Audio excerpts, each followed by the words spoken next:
¿Cómo están, queridos amigos? Bienvenidos una vez más al canal de YouTube, a esta plataforma donde estamos compartiendo semana a semana el comentario de la lección de Escuela Sabática del libro de Daniel. Casi estamos llegando al fin. Espero realmente que cada video haya sido de gran ayuda para ti, para el complemento de tu estudio. Y bueno, hoy vamos a estudiar una nueva lección que está muy relacionada con la lección anterior y va a estar muy relacionada con la lección siguiente. Es por eso que si tienes alguna pregunta, alguna duda de la lección de esta semana, yo te invito a que puedas dejar en los comentarios de este video tu pregunta, ¿ok? Yo voy a tomarme el tiempo para responder las preguntas que estén en relación a la lección de la semana. ¿Te parece? Y bueno, si es que aún no te has suscrito al canal, porque hay muchos que están viendo el video pero no se han suscrito, yo te invito a que puedas tomarte unos pequeños segundos, suscríbete al canal, activa la campanita para que puedas recibir las notificaciones cada vez que estemos lanzando un nuevo video a través de YouTube. Y también tenemos los grupos de WhatsApp. Hemos abierto un nuevo grupo para aquellos que no han podido incluirse en los dos grupos anteriores. Así que ahí en la descripción vas a encontrar el link para que te direccione al WhatsApp, al grupo, y recibas los materiales en PowerPoint, en PDF y las imágenes y otras cosas más que estamos compartiendo. ¿Te parece? Y recuerda que tenemos también las redes sociales para estar en contacto, ¿ok? Y respondo una pregunta que siempre me han hecho, pastor: ¿desde dónde usted está grabando? Yo grabo desde Perú, específicamente desde Chiquián, en Ancash. Así que este es el distrito misionero donde yo estoy pastoreando y desde aquí estamos grabando la lección de la Escuela Sabática para cada uno de ustedes.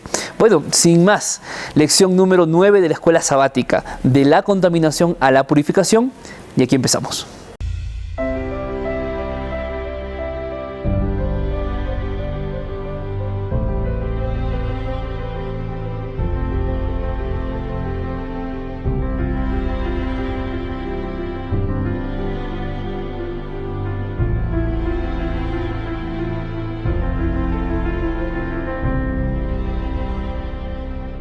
Vamos al versículo de memoria de esta semana. Daniel 8:14 dice: y él dijo, hasta 2300 tardes y mañanas, y el santuario luego será purificado.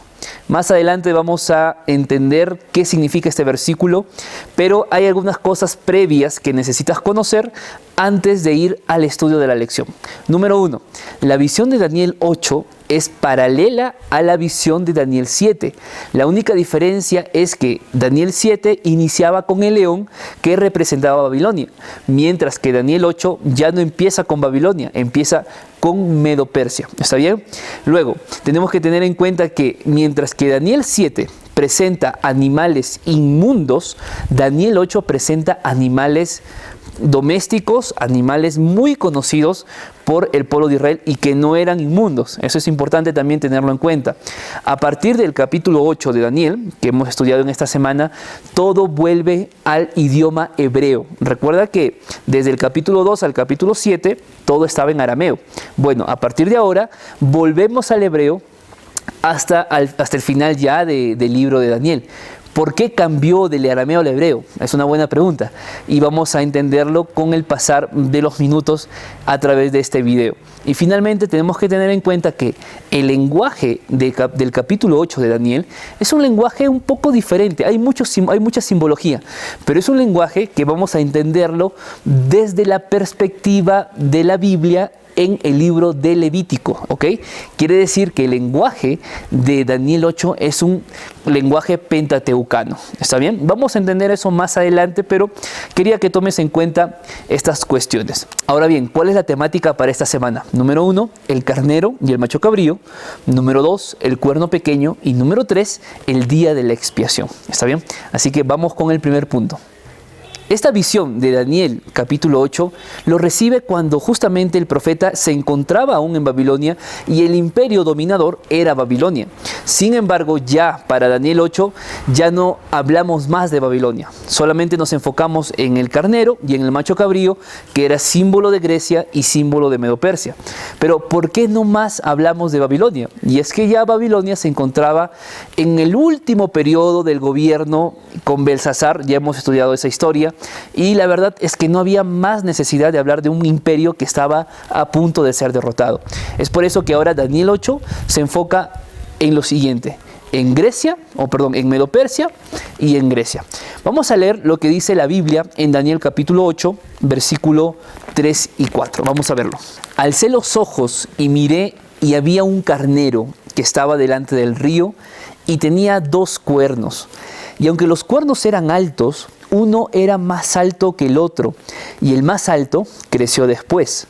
Vi que el carnero hería con los cuernos al poniente, al norte y al sur, y que ninguna bestia podía parar delante de él, ni había quien escapara de su poder. Hacía conforme a su voluntad y se engrandecía. Este carnero tiene las mismas características que el oso de Daniel capítulo 7. Por ejemplo, mientras que en el carnero un cuerno era más alto que el otro, en el oso de Daniel capítulo 7 un costado era más alto que el otro. Este oso tenía 3 costillas en la boca, que era símbolo de 3 naciones que ellos habían conquistado. Bueno, este carnero apunta con sus cuernos a 3 direcciones, que exactamente son las mismas direcciones donde atacó el oso de Daniel capítulo 7. La pregunta es, ¿a quién representa el oso? Hemos estudiado en la lección anterior que el oso representaba a Medo-Persia. Y ahora, ¿a quién representa este carnero? Pues la respuesta está en el versículo 20, que nos dice: y estos son los reyes de Media y de Persia. ¿Qué nos quiere dar a entender entonces? Que el carnero y el oso es el mismo imperio y representa a Medo-Persia. Pero más adelante, en la misma visión, Daniel ve a otro animal. Veamos lo que dice allí Daniel capítulo 8, versículo 5 al 7. Mientras yo consideraba esto, un macho cabrío venía del lado del poniente sobre la faz de toda la tierra, sin tocar tierra.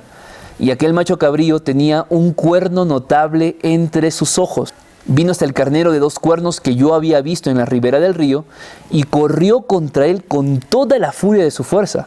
Lo vi llegar junto al carnero, se levantó contra él y lo hirió y le quebró sus 2 cuernos. Y el carnero no tenía fuerzas para hacerle frente. Lo derribó por tanto a tierra, lo pisoteó y no hubo quien librara de su poder al carnero. La primera imagen era de un carnero que representaba a Medo-Persia.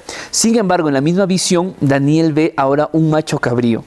¿A quién representa este macho cabrío? Versículo 21 del capítulo 8 nos da la respuesta. Dice: el macho cabrío es el rey de Grecia y el cuerno grande que tenía entre sus ojos es el rey primero.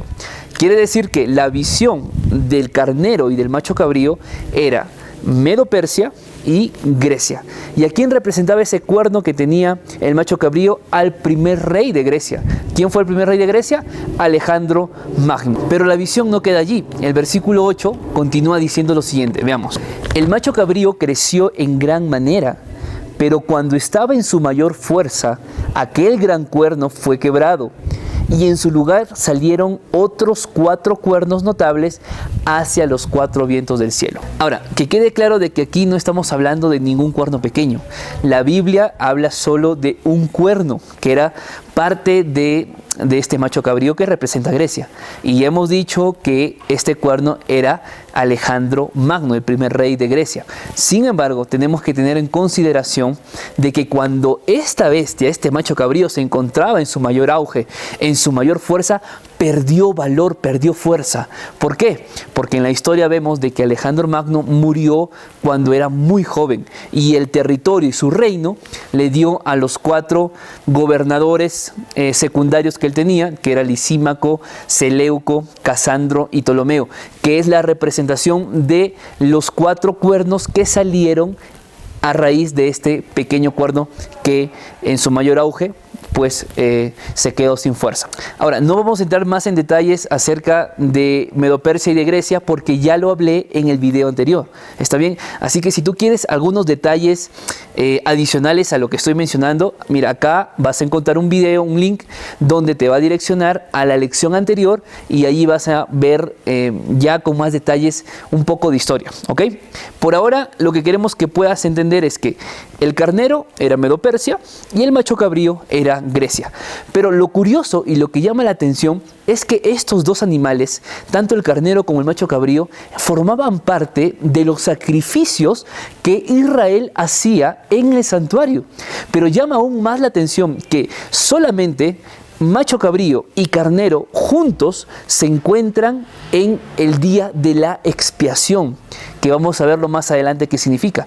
Pero quiere decir que estos dos animales que presenta Daniel o que Daniel ve en la visión no son animales aleatorios, no son animales que por allí aparecieron por alguna razón, no, tienen un significado en todo el capítulo 8 de Daniel y vamos a estudiarlo más adelante, ¿ok?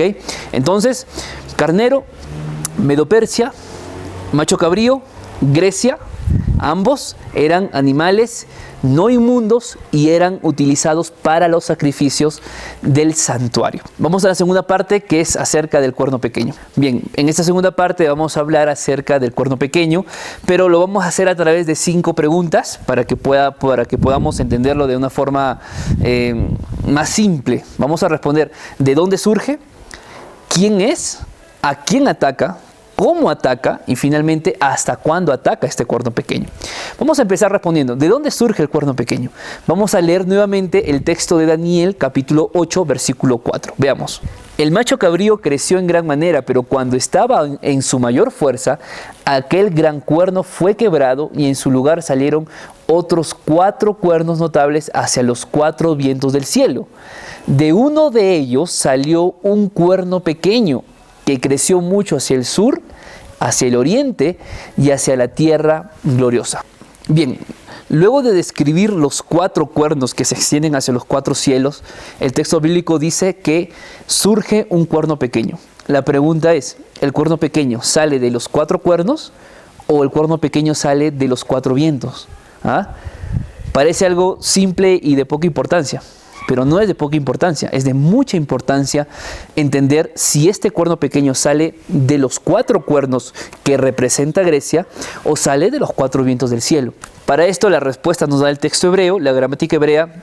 No voy a explicarlo detalle a detalle aquí en el video, pero lo vas a encontrar en el PDF que voy a entregarles a través de los grupos de WhatsApp. Sin embargo, la gramática hebrea nos dice de que este cuerno pequeño sale de uno de los 4 vientos del cielo. ¿Está bien? ¿Por qué mencioné que es importante? Porque si decimos que el cuerno pequeño sale de uno de los 4 cuernos del macho cabrío, ¿a quién representa el macho cabrío? Representa a Grecia. Y entendemos de que el cuerno pequeño no sale de Grecia, ¿verdad? Ya hemos estudiado esto la semana pasada, hoy vamos a ahondar un poquito más. Porque muchos historiadores, muchos teólogos, muchos investigadores, de que el cuerno pequeño representa a Antíoco Epífanes IV, cuando en realidad no es así. Por eso la importancia de entender de dónde sale este cuerno pequeño, ¿ok? Entonces queda claro, el cuerno pequeño no sale de los 4 cuernos, sino sale de uno de los 4 vientos del cielo. Ahora, ¿quién es este cuerno pequeño? Ya lo hemos estudiado la semana pasada, yo no voy a ahondar más en esto. Sin embargo, Daniel 7, y yo quiero que vayas en tu lección, en el día lunes de la lección, aquí, tú vas a encontrar la respuesta y las similitudes entre el cuerno pequeño de Daniel 7 y el cuerno pequeño de Daniel 8. ¿Qué quiere decir? Que el cuerno pequeño representa al papado. ¿Está bien? Ahora, yo quiero que podamos entender algo aquí. No hablo del Papa, no hablo de la Iglesia Católica, hablo del sistema papal. Cuando la Biblia habla del cuerno pequeño, no está atacando a ninguna iglesia, no está atacando a ningún feligrés, ni siquiera al ente superior de la Iglesia Católica. Estamos hablando del sistema religioso, del papado, ¿ok? Entonces, el cuerno pequeño bíblicamente representa el papado. Ahora, ¿a quién ataca este cuerno pequeño? ¿A quién ataca el papado? Bueno, este cuerno pequeño hace un ataque en 2 direcciones, una dirección horizontal y una dirección vertical. Vamos a ver primero la dirección horizontal. Veamos qué dice el versículo 9 del capítulo 8. Creció mucho hacia el sur, oriente y hacia la tierra gloriosa. Bien, el capítulo 8 de Daniel nos va a dar muchos verbos para entender los ataques y las acciones que este cuerno pequeño realiza. Sin embargo, uno de los verbos que debemos tomar en cuenta es el verbo gadol o gadal, que significa engrandecerse. ¿Por qué? Porque este cuerno pequeño se engrandece y comienza a atacar en tres direcciones. Como lo hemos visto, en una dirección al sur, en una dirección al oriente y en otra dirección hacia la tierra gloriosa. Lo que llama la atención es que este verbo, gadal, porque les he dicho que tomen mucha atención a esto, es el mismo verbo que Daniel utiliza para hablar de la expansión militar del macho cabrío y del carnero que hemos visto hace unos momentos. ¿Qué quiere decir? Que este poder, este cuerno pequeño, no solamente es un poder religioso, sino que también tiene un poder militar y un poder político. Así es como empezó a tomar territorio el cuerno pequeño en la historia universal. ¿Me dejo entender? Entonces, esto es importante entender, porque el Imperio Romano encaja muy bien en cuanto a este cuadro, ya que vino del oeste, el Imperio Romano, y atacó al sur, exactamente, ataca Egipto, ataca al este, es decir, ataca a Siria, y ataca sin lugar a dudas a la tierra gloriosa, que estamos hablando de Israel. Entonces, es importante mencionar que su ataque primero fue un ataque militar, fue un ataque político, pero luego no es suficiente, hace ahora un ataque vertical. Vamos a entenderlo esto viendo allí lo que dice el texto del versículo 10 al versículo 12. Veamos. Creció hasta llegar al ejército del cielo, y parte del ejército y de las estrellas echó por tierra y las pisoteó. Aún se engrandeció frente al príncipe de los ejércitos, y por él fue quitado el sacrificio continuo, y el lugar de su santuario fue echado por tierra. A causa de la prevaricación le fue entregado el ejército junto con el sacrificio continuo. Echó por tierra la verdad e hizo cuanto quiso y prosperó. El cuerno pequeño hace un ataque que ningún otro imperio se había atrevido a hacer. Y es que el cuerno pequeño ahora quiere atacar al pueblo de Dios y específicamente a Dios. Nadie había hecho eso, pero como este cuerno se engrandeció, obviamente por obra y gracia, digámoslo así, de Satanás, utiliza el cuerno pequeño para atentar y hacer un ataque contra Dios y contra su pueblo. Es decir, su naturaleza militar y política que mencioné hace un momento se transmuta y ahora pasa a ser una naturaleza netamente religiosa. ¿A quién ataca? Al ejército del cielo o al ejército de Dios. ¿Quién es el ejército de Dios? El pueblo de Dios. Y eso lo hemos visto a través de la historia, lo hemos estudiado la semana pasada también, a través de las persecuciones, a través de las cruzadas. El cuerno pequeño, el papado, comienza a atacar, a conquistar, a matar a la gente que no estaba de acuerdo a los principios que ellos tenían establecidos. Pero lo más fuerte en este capítulo es el ataque que este cuerno pequeño hace, ¿sabes a dónde? Hacia el cielo. Mejor dicho, la Biblia dice que ataca al príncipe de los ejércitos. Yo pregunto, ¿quién es el príncipe de los ejércitos? La respuesta está en Daniel 10:21, que nos dice que Miguel es vuestro príncipe. Es decir, Miguel es el príncipe de los cielos. Y ahora preguntarán ustedes, ¿quién es Miguel? Miguel es una palabra hebrea, que es Micael, y significa quien es como Dios. Yo pregunto, ¿quién es como Dios? Es Jesucristo. Mejor dicho, el ataque que el cuerno pequeño hace es directamente a Jesucristo. ¿Recuerdas tú que Lucifer cae del cielo por intentar ser como Dios y tomar el lugar de Dios en su morada celestial? Y como Lucifer no puede, ahora quien intenta lograr hacer esta acción es justamente el cuerno pequeño que trabaja para Lucifer. Y es a través del cuerno pequeño que intenta quitar las acciones, la obra que Jesús hace en el cielo en favor nuestro, para que Él asuma las funciones de sumo sacerdote. Más adelante vamos a entender qué es lo que exactamente hace el cuerno pequeño para atacar la obra del príncipe, es decir, la obra de Jesús. Pero bien, ¿cómo haría esto? El mismo versículo que hemos leído nos da la respuesta, porque nos dice que quita el continuo sacrificio. Ahora, la palabra sacrificio que está en tu Biblia es un agregado, ¿ok? No está en el idioma original. Simplemente el texto nos dice que quita el continuo y quita el lugar de su santuario y lo echa por tierra. Es decir, lo que hace el cuerno pequeño es atacar la obra sacerdotal de Cristo en el santuario celestial en nuestro favor. Ahora, ¿qué era el continuo? El continuo era la obra diaria que el pueblo de Israel realizaba para el perdón de sus pecados. Pero para entender bien esto, lo que nos quiere decir es que el cuerno pequeño ataca el santuario y reemplaza la obra sumo sacerdotal de Jesús por un sistema religioso falso, inútil y absurdo. Quiere decir que este cuerno pequeño ataca la obra de Jesús, esa obra que Él hoy está realizando en nuestro favor y que los sacerdotes lo hacían en el tiempo de Israel. Pero bien, ¿qué es lo que ataca el cuerno pequeño? Principalmente ataca la obra mediadora de Jesús, la obra intercesora de Jesús y el perdón de los pecados. Esto lo hemos visto la semana pasada, pero quiero que veamos este cuadro para entender de qué forma ataca el cuerno pequeño la obra de Dios. Veamos, ataca a su santuario y su lugar. ¿Cómo? Estableciendo su trono en Roma, la ciudad de las 7 colinas. Ataca a su pontífice, instituyéndose a sí mismo como pontífice de la iglesia y la humanidad y pretendiendo ser el vicario del Hijo de Dios. Ataca a su sacerdocio, instaurando un sacerdocio espurio para competir con el sacerdocio de Cristo.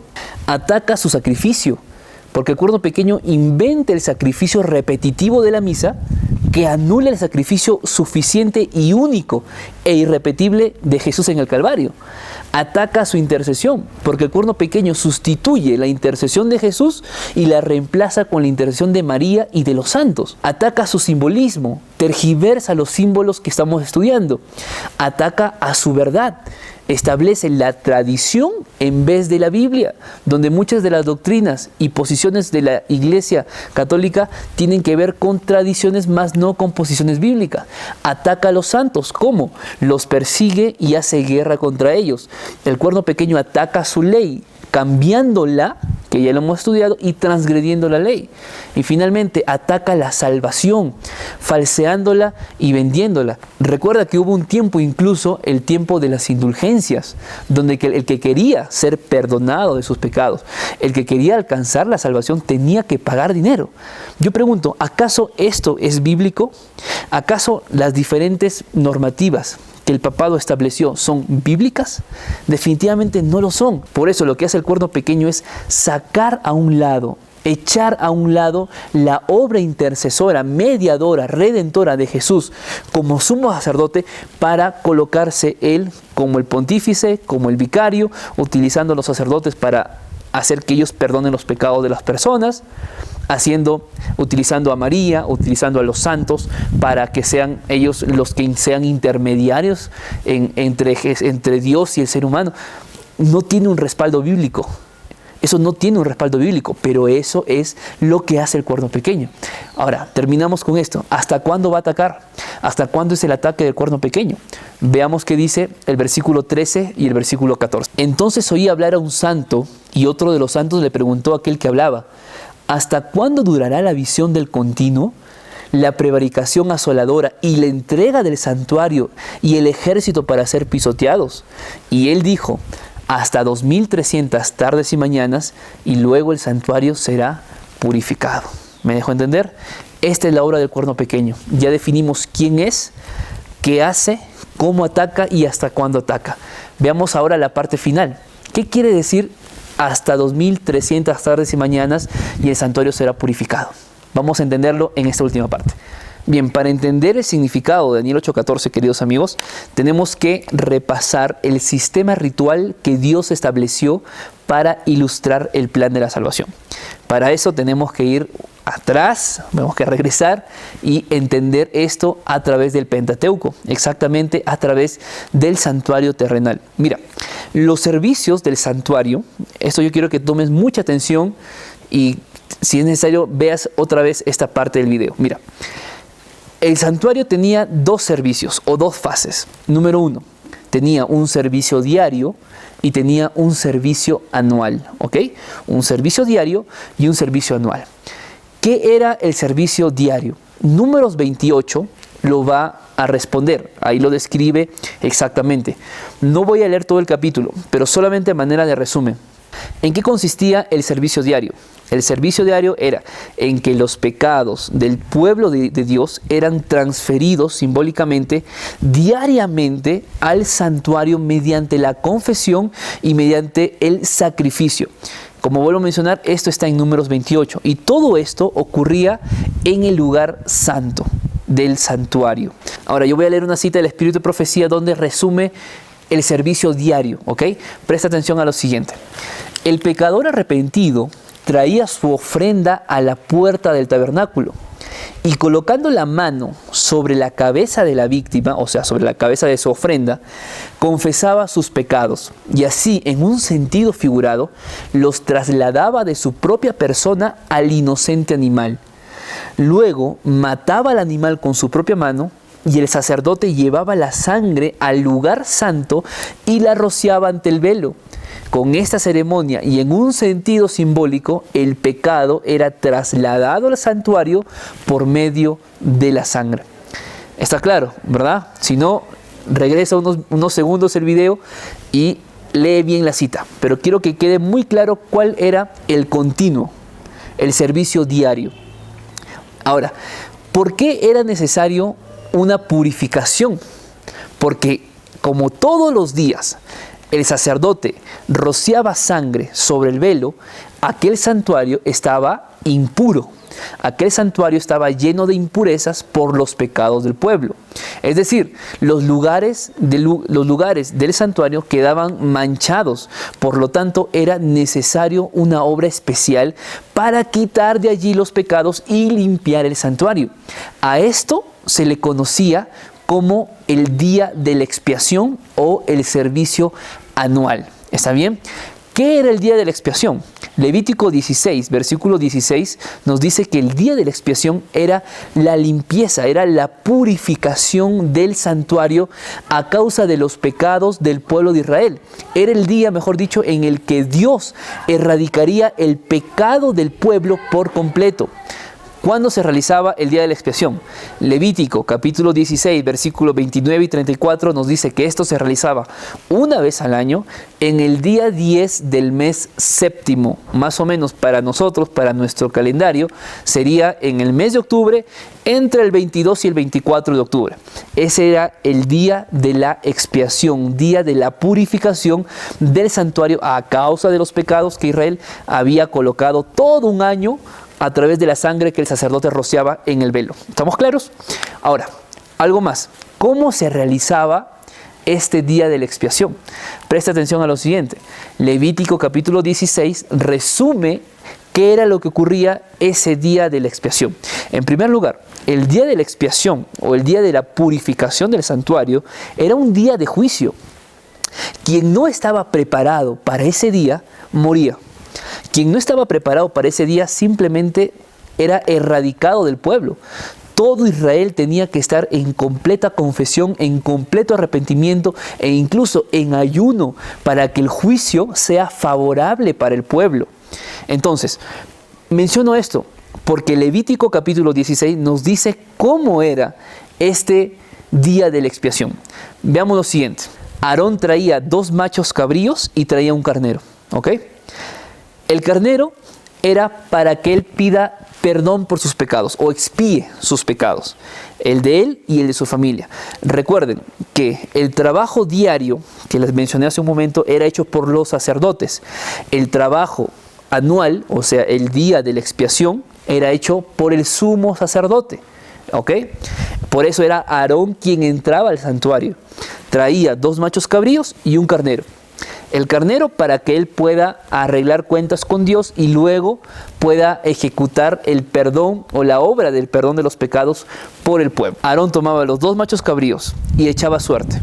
Uno era para Jehová y otro representaba a Azazel. ¿Quién era Azazel? Representación de Satanás. ¿Ok? El macho cabrío, que era representación de Jesús, lo colocaba a un lado. Degollaba al carnero, que era para el sacrificio y la expiación de los pecados de Aarón y de su familia, y comenzaba a rociar en el velo y en el propiciatorio, o sea, en el arca del pacto.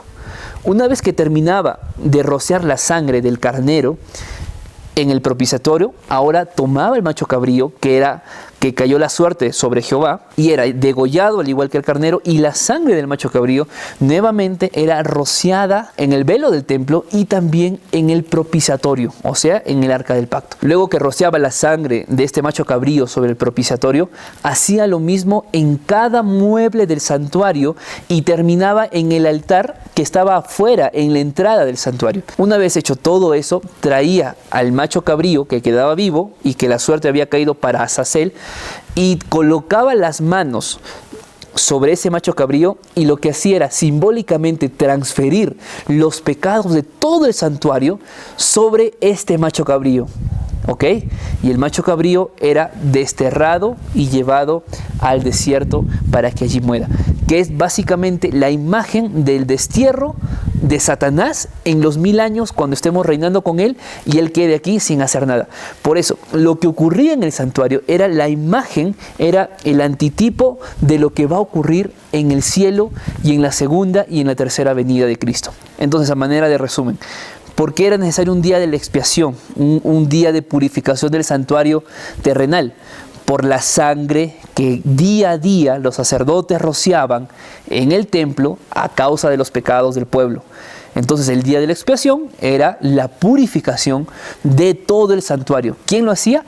El sumo sacerdote, era una vez al año, y el pueblo tenía que estar en completa sumisión y arrepentimiento a Dios, porque era un día de juicio. Era un día de juicio literalmente para el pueblo de Israel.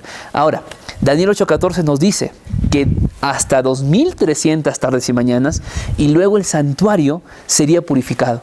¿De qué santuario estamos hablando acá? Estamos hablando del santuario celestial. ¿Qué quiere decir eso? Que al final de los 2300 tardes y mañanas, el santuario celestial también tendría que ser purificado. Pero alguien se preguntará, ¿por qué necesita un santuario que está en el cielo? ¿Por qué necesita ser purificado? Por dos cosas. Número uno, por las blasfemias del cuerno pequeño, por lo que ha hecho, por usurpar el lugar sagrado de Dios, de Jehová, y un lugar destinado únicamente a Cristo, nuestro sumo sacerdote. Por lo que mencioné en la segunda parte de la lección. Todo lo que ha hecho era tomar el lugar de Dios. Por eso ese santuario está profanado por la obra de un ser humano. ¿Me dejo entender? Por la obra del papado, del cuerno pequeño. Entonces, por eso necesita ser purificado. Por lo tanto, al fin de los 2300 tardes y mañanas, el santuario celestial, a causa de nuestros pecados, necesitaba ser purificado. Y como mencioné, que el día de la expiación era día de juicio para el pueblo de Israel, de igual manera, el día de la expiación en el cielo es el inicio del juicio para cada uno de nosotros. Es decir, en un determinado tiempo Jesús pasaría del lugar santo al lugar santísimo para hacer esa obra sumo sacerdotal que era la purificación del santuario a causa de nuestros pecados. ¿Cuándo ocurriría esto? Lo he mencionado y vuelvo a mencionarlo. Daniel 8:14 dice, al fin de las 2300 tardes y mañanas. Esto es un nuevo periodo profético. Vamos a entenderlo muy fácilmente. Tarde y mañana, dice Génesis, y fue la tarde y la mañana, primer día, y fue la tarde y la mañana, segundo día. Tarde y mañana equivale a un día. Quiere decir que 2300 tardes y mañanas son 2300 días. Pero proféticamente un día equivale a ¿cuánto? A un año. Por lo tanto, 2300 días son 2300 años. Es decir, al final de los 2300 años, Jesús iniciaría el juicio investigador. Al fin de los 2300 años, Jesús pasa del lugar santo al lugar santísimo y comienza a examinar los registros de la vida de los santos y finalmente va a vindicar su carácter, vindica a su pueblo y hace juicio al cuerno pequeño. Ahora, ¿cuándo empieza el periodo? ¿Cuándo termina este periodo? No lo vamos a ver ahora, porque lo vamos a ver la siguiente semana. Quizá tú ya lo sepas, porque ya lo estudiaste, pero vamos a verlo en Daniel capítulo 9, en la lección número 10, que es la próxima semana. Por ahora, lo que nosotros hemos querido mencionar, lo que hemos querido comentar es la obra del macho cabrío. Hemos querido hablar del cuerno pequeño, creo que ya se entendió, y lo que significaba el día de la expiación. Antes de ir a la conclusión, mira, quizá hay cosas que no vas a entender rápidamente. Esto toma un poco de tiempo entender el plan de salvación a través del santuario. ¿Está bien? Así que te invito a que puedas ver una vez y otra vez este video. Ve a los libros de Números y Levítico, que también he mencionado, para que puedas entender mejor. Si te quedan dudas, tranquilo, tranquila. ¿Ok? Es un tema que todos vamos a aprender poco a poco. Si tienes alguna pregunta, déjame tu pregunta por interno a través de las redes sociales o escríbelas como comentario allí en el video de YouTube. Yo voy a responder las preguntas en el siguiente video. ¿Ok? Así que vamos a las conclusiones finales. Número 1. El sistema papal introdujo distorsiones en el plan de salvación. Usurpó la obra intercesora de Cristo mediante el sacramento de la misa, penitencia y la absolución de los pecados por parte de los sacerdotes humanos. Número 2. El juicio investigador. Significa que las decisiones y las acciones humanas tienen un impacto cósmico. Lo que somos, lo que pensamos y lo que hacemos queda registrado indeleblemente en los libros del cielo. Pero esto, lejos de ser un motivo de angustia y temor, debería ser el fundamento mismo del gozo, porque Cristo es el abogado del creyente. El perdón está disponible y se ofrece a aquellos que se acercan a Dios por medio de él. Número 3. La purificación del santuario da testimonio del hecho de que el mal, amigos, no es eterno. Tarde o temprano llegará a su fin, acompañado por los gritos de gozo de las criaturas leales de Dios que alabarán su justicia y su amor. Solamente a través de la justicia y el amor pueden ser extinguidos el pecado y el mal. Y finalmente, al final de su ministerio en el lugar santísimo del santuario celestial, Cristo vendrá a libertar a su pueblo del poder de la muerte y de sus enemigos. En ese momento, Azazel, Satán, será reconocido por todo el universo como la fuente y el originador del mal y del pecado, y se decretará su extinción. La victoria de Dios y del Cordero sobre los poderes de Satanás será definitiva. Queridos amigos, lo que un día fue perfecto, volverá a ser perfecto, porque Dios viene a hacer nuevas todas las cosas. Persevera hasta el final, porque Dios tiene algo preparado especial para ti. Que Él te bendiga. Nos vemos.